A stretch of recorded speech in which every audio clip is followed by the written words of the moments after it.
the fact is we're soldiers. We're not in a, it's not a nursery school in the military. It's a martial profession. And they're volunteers. And all of us realised that we were liable. Before I went to Bosnia in 1992, the Ministry of Defence suggested that my casualty rate would be 25%, up to 25%, and that it, personally, their estimation was that my chances of survival were 50-50 as the commanding officer, depending on where I was. If I was in the front lines, my chances were 50-50. If I wasn't, less. And what were those front lines like in Bosnia compared to other conflicts? Well, I never had seen front lines like that. Ireland didn't have front lines like that.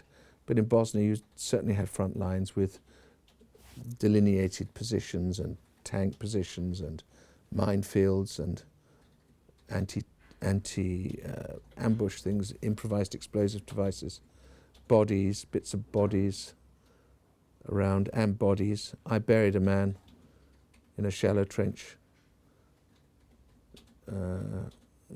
Personally, I dug him in because we couldn't bring the body back, so I buried him, having taken his... He wasn't one of ours. He was a Croat. But he was a man, and he requires to be treated properly. When you look back now at the conflict, does it amaze you that it evolved to the level it did? But the whole thing amazed me from start to finish, that it was happening in Europe in 1992-93. How can this happen in a civilized... You know, when you see what happened in Bosnia, you are no longer shocked by what happened in Nazi Germany, because the same brutality was evident. We saw ethnic cleansing, we saw genocide. But we didn't see well, I suppose you could say we did see sort of extermination camps in one way, but not quite a systematic way of Dachau or Auschwitz. And do you think, looking back now, that the UN could or should have done more to prevent the ethnic cleansing? Would it have been possible? Yeah, well, the UN could have actually sent us in with a mandate to stop the battles completely. We were told not to get involved in any of the fighting. But it's not just you can't blame the UN, you can blame the nations. The UN is the nations.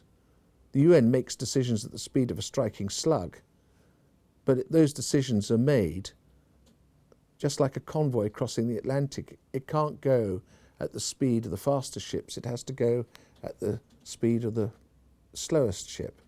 And when you're making decisions in the United Nations, consensus requires everyone, and it's the lowest common denominator which everyone can agree on.